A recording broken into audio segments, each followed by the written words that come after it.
Le design est partout, tout autour de nous, dans la cité, dans nos activités de loisirs ou dans nos professions. Il n'est pas uniquement synonyme de bel objet coûteux, il améliore l'aspect et l'usage de tout produit manufacturé, du plus courant au plus spécifique, du plus décoratif au plus utilitaire.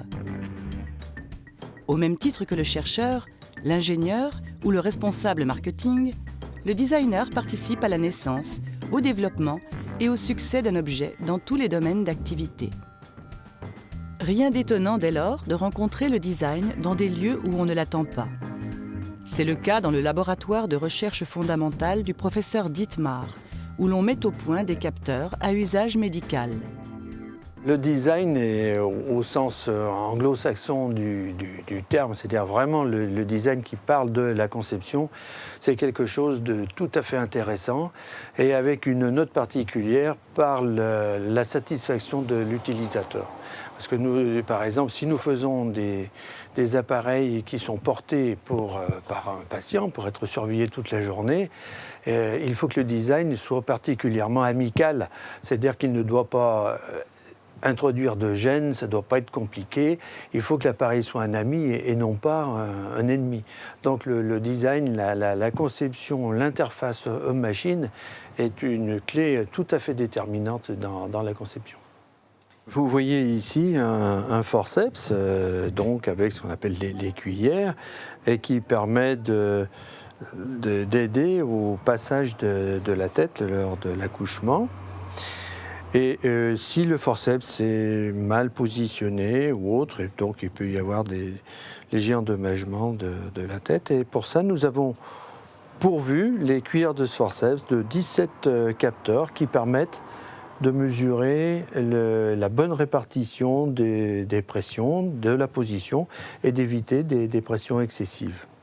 Alors pour cela, eh bien, vous voyez donc des capteurs souples qui sont et 17 capteurs qui sont gonflables, qui reproduisent d'ailleurs le sens du toucher humain, c'est breveté, vont être placés à l'intérieur et donnent des résultats en temps réel avec une petite oreillette donc à l'obstétricien qui donc on va lui dire attention, danger ou pas, voilà. Le design, c'est là, en l'occurrence, là c'est vraiment une marge très étroite, très précise de l'adaptation entre la forme et la fonction. On a une tête ici de fœtus, on a un forceps. On n'a pas beaucoup de place pour mettre des capteurs, donc le design, c'est vraiment de la conception, où puis-je me situer pour avoir la bonne information. Donc là, en l'occurrence, le design, c'est nous qui avons été amenés un peu à le concevoir, mais il y aura une deuxième couche après dans le développement industriel, parce que nous avons fait un design avec nos moyens de chercheurs. Mais maintenant qu'il s'agit de produire cela en série, il faut faire un design qui soit adapté à la production industrielle. Donc il va y avoir, dans la phase finale, des designers industriels qui n'ont pas les mêmes considérations que nous. Parce que c'est des matériaux qui doivent être, bien sûr, compatibles avec le sujet au point de vue médical, mais faciles à industrialiser. Donc là, les designers ont, dans cette dernière phase, un mot très important à dire. Lorsqu'un nouveau matériau apparaît, il sort tout chaud de l'éprouvette d'une équipe de recherche et il y retournerait très vite sans l'intérêt du monde industriel, des artisans ou des designers. Doté de nouvelles propriétés, il va permettre le développement d'applications innovantes. C'est le cas pour le bois rétifié, mis au point à l'école des mines de Saint-Étienne.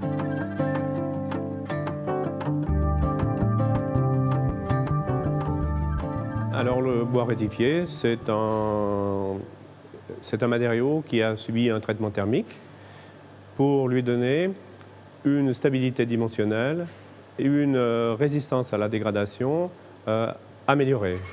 Le principe consiste à lui faire subir un traitement thermique modéré. On appelle ça, nous, une pyrolyse ménagée, qui consiste à faire un traitement à des températures au-dessus de 200 degrés pendant une durée limitée, de façon à éliminer les composants du bois qui sont les plus sensibles à la biodégradation et qui sont aussi sensibles à l'absorption et à la fixation de l'eau. En ce qui concerne les propriétés mécaniques, on augmente après son traitement sa dureté, on augmente également certaines de ses propriétés mécaniques, mais aussi on le rend plus fragile. Alors quand je dis fragile, c'est le terme classique du mécanicien qui consiste à dire il devient plus cassant. C'est un peu la même chose que le verre. Le verre, il est dur, mais il est cassant.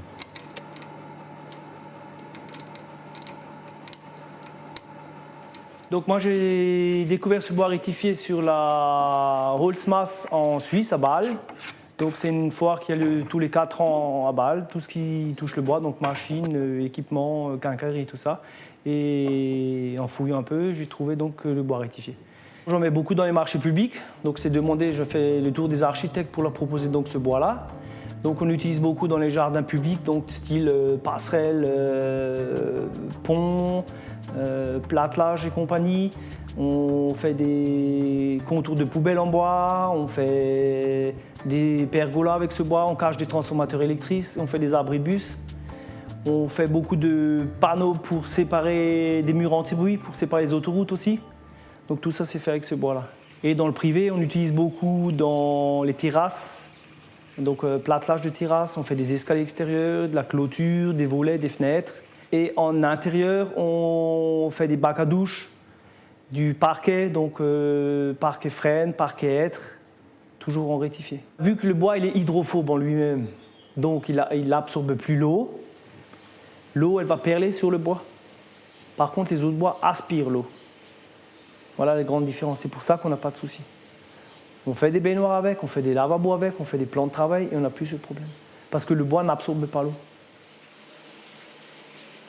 Alors, ce qui nous a séduit aujourd'hui dans le bois rectifié, c'était cette capacité qu'on avait à utiliser des essences naturelles, donc trouvées sur notre territoire. C'est-à-dire qu'on a utilisé un pin maritime qui a été ensuite cuit et donc qui a permis, de par sa cuisson, d'être utilisé en extérieur, donc sans adjuvants chimiques. Et puis récemment, nous avons conçu des mobil-hommes donc en bois chauffé,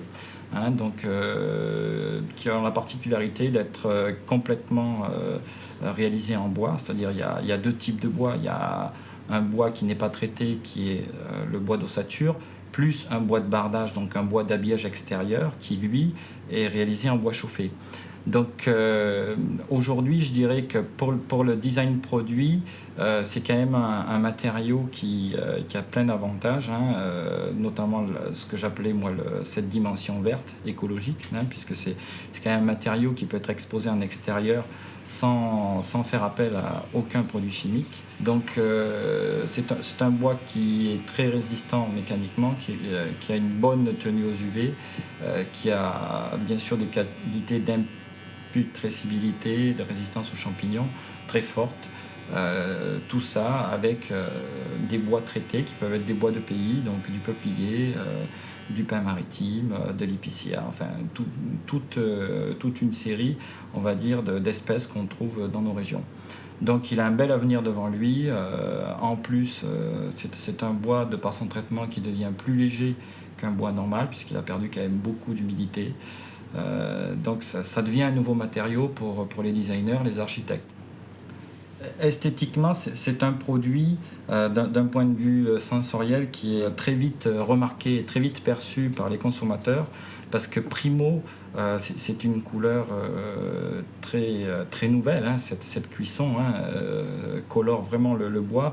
Deuxième chose, la brillance qui est obtenue après cuisson et rembotage du bois lui donne aussi une finition encore jamais vue auparavant. Et tertio, la troisième chose, c'est l'odeur. Donc l'odeur dans les premiers mois, c'est une odeur de biscotte, enfin on va dire de pain grillé, qui est inhérent à la cuisson et quand même très agréable en intérieur.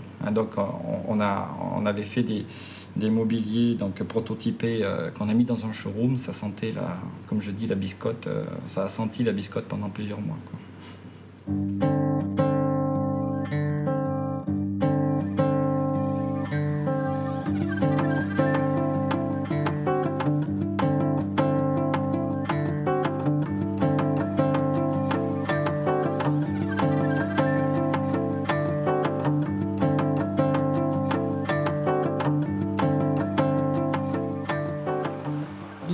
se singularisent grâce à leur aménagement urbain.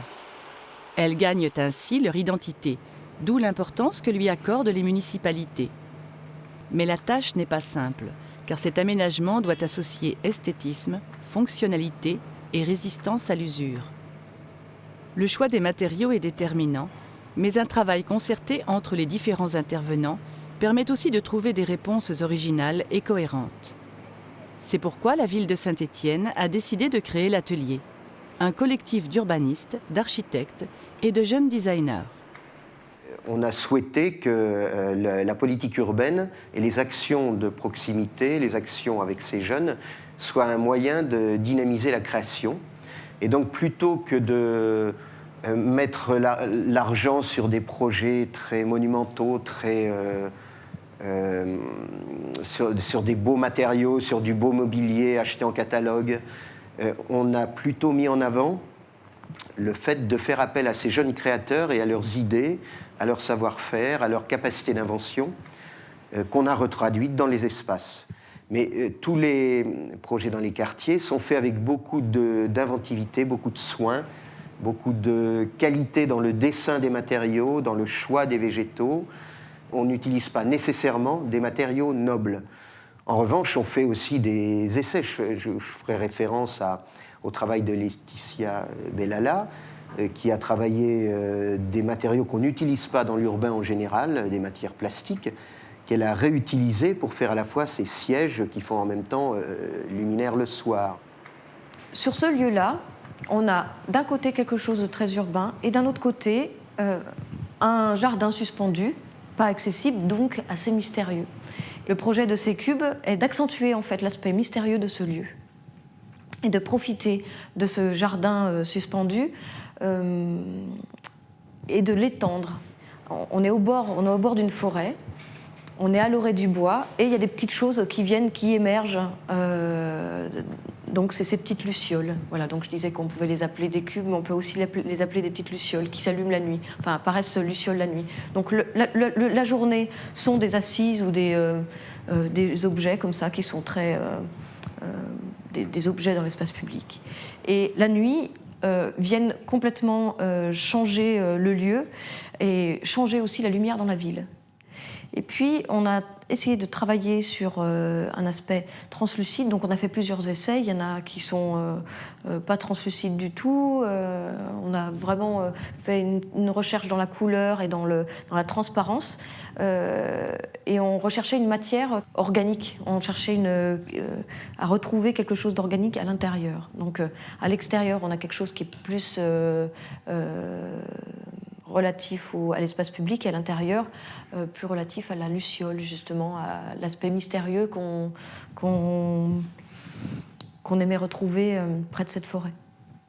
Moi, j'ai travaillé sur 2 projets de luminaires fonctionnels, on va dire. Un routier, donc qui se situe à 9 mètres en moyenne, et un fonctionnel en éclairage indirect. Donc ceux qui sont par exemple place Chavanel et place du Peuple. Et puis un 3e luminaire qu'on appelle éclairage d'ambiance en fait.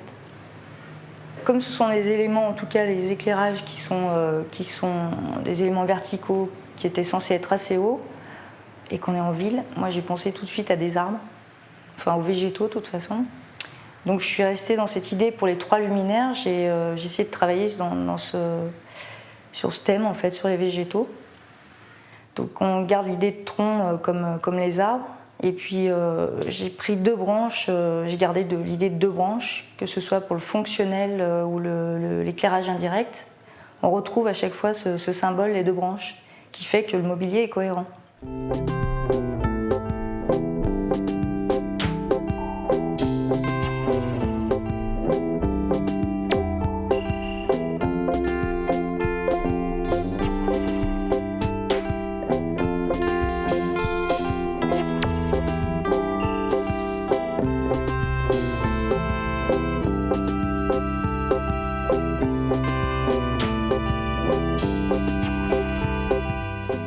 Dans l'industrie, le design donne à l'objet une existence au-delà de l'usage. Il lui apporte une 4e dimension, le plaisir. Dans un domaine ultra concurrentiel, mieux qu'un petit plus, c'est sûrement un atout. Ça fait plus de 20 ans qu'en fait Mob travaille avec un designer. Ce choix il a été fait par rapport au fait qu'on s'est rendu compte que les outils, en fait, beaucoup de nos concurrents en fabriquent. On a des outils qui sont parfois très simples, sommaires, mais malgré tout, on a besoin de confort et d'esthétique lorsqu'on distribue des produits. On a sorti un produit qui s'appelle le Nertec, qui est un marteau trimatière, qui était le premier marteau trimatière du marché, et ce, en collaboration avec notre designer. Et on a connu un très grand succès avec ce produit-là, et donc on a continué notre démarche à travers d'autres développements de produits. Et le designer, oui, est de bons conseils, même au niveau de l'industrialisation, puisqu'en fait, il participe et il collabore tout au long du projet à la mise en forme du produit et en fait à la réalisation finale du produit. Donc on a créé un nouveau marteau qui est issu de l'analyse des utilisateurs. Une fois qu'on a défini donc la forme du galbe et donc les zones techniques nécessaires pour l'ergonomie du manche, il a fallu qu'on réfléchisse donc sur les matières à utiliser. On a mis un insert en fibre de verre donc, qui remonte jusqu'en haut, qui nous permet donc d'avoir une grande rigidité du produit et une résistance donc à l'arrachement de la tête au niveau donc du couple. Lorsqu'on arrache un clou, lorsqu'on décroche une planche ou suivant différents travaux. Ensuite, sur cette fibre de verre, on a donc moulé un plastique polyamide pour avoir une résistance mécanique et un produit qui absorbe légèrement donc, les vibrations pour augmenter le confort d'utilisation. Sur ce produit premier moulage, on a surmoulé donc, un élastomère pour augmenter le confort de l'utilisateur et encore diminuer les vibrations de la main et du produit.